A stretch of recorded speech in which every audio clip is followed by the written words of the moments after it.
Alhamdulillah. Adakah teman kalian yang tidak berangkat hari ini? Alhamdulillah, hari ini semuanya dapat berangkat ke sekolah dengan wajah yang ceria dan semangat. Nah, sebelum kita memulai pembelajaran hari ini, mari kita berdoa terlebih dahulu. Berdoa dimulai, berdoa selesai. Setelah itu, mari kita nyanyikan lagu Indonesia Raya dilanjut dengan lagu syukur.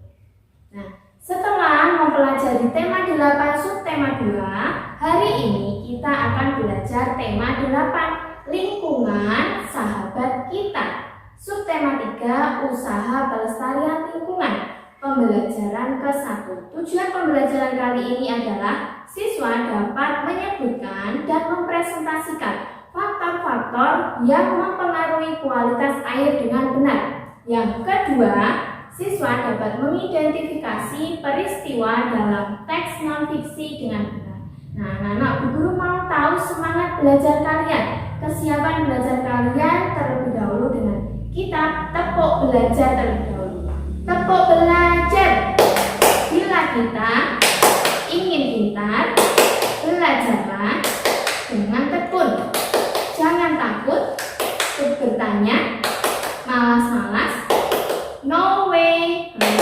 Terima kasih anak-anak. Sudah siap belajar semua ya. Sebelumnya Bu Guru mau bertanya, siapa di sini yang tahu bagaimana rasa dari air laut? Ya, air laut itu rasanya asin. Jika kamu pergi ke pantai terus berenang, ketika kamu terkena percikan air laut, kamu akan tahu bagaimana rasanya air laut itu. Tahu tidak? Sebagian besar air yang menutupi bumi ini berupa air laut. Nih, kalian lihat gambar bumi ini. Sebagian besar air yang menutupi bumi ini adalah air laut, yaitu sebanyak 97%.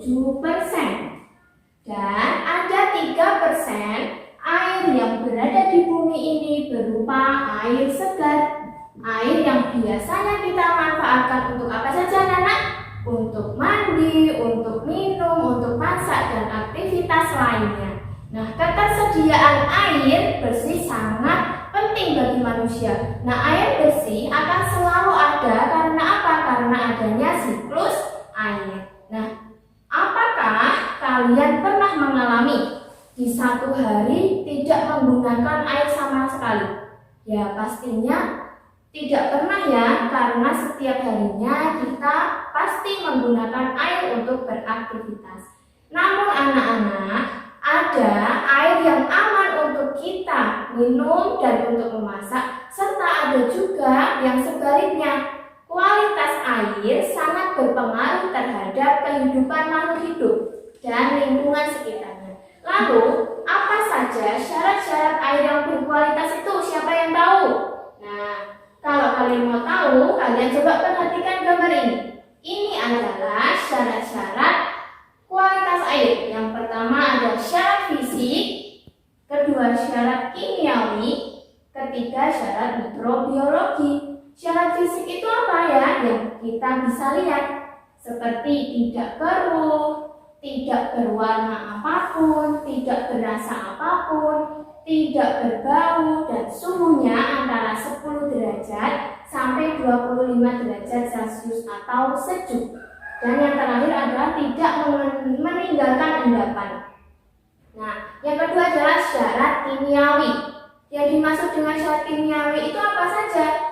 Tidak mengandung bahan kimia yang mengandung racun. Kedua, tidak mengandung zat-zat kimiawi yang berlebihan. Ketiga, cukup yodium, dan pH atau derajat keasaman air antara 6,5 sampai 9,2. Yang terakhir adalah syarat mikrobiologi, atau penjelasannya adalah tidak mengandung kuman-kuman penyakit seperti disentri, tifus, dan kolera. Nah, kalian sudah tahu kan bagaimana syarat kualitas air yang baik itu?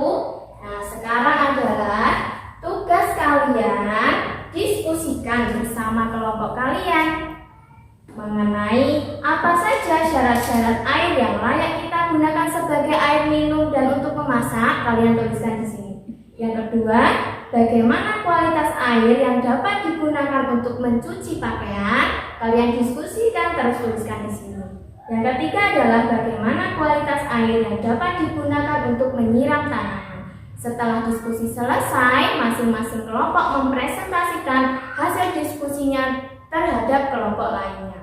Nah, setelah itu anak-anak, setelah kalian berdiskusi tadi dan mempresentasikan, mari kita membaca buku tema 8 halaman 100, yaitu ada teks berjudul Air untuk Kebutuhan Sehari-hari. Nah, kalian buka ya buku tema 8-nya ya.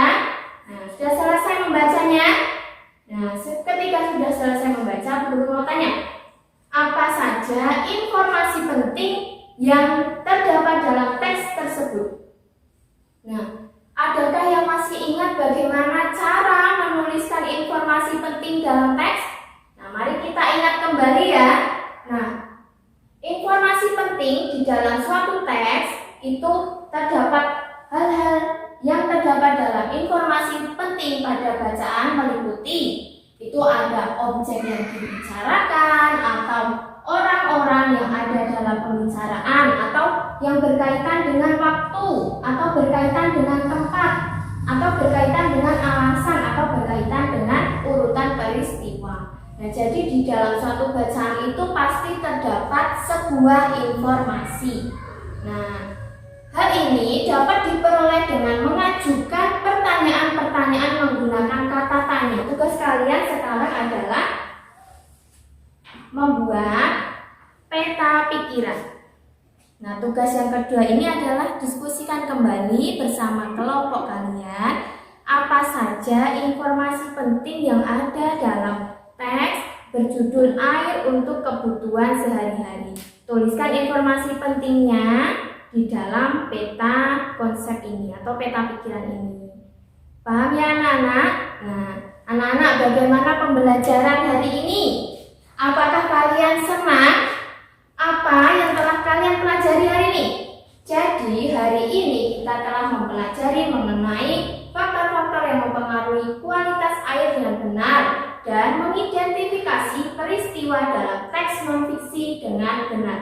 Nah, jangan lupa pelajari kembali materi hari ini di rumah dan pelajari juga materi selanjutnya yaitu tema 8, subtema 3, pembelajaran kedua. Sebelum kita mengakhiri pembelajaran kali ini, mari kita berdoa terlebih dahulu.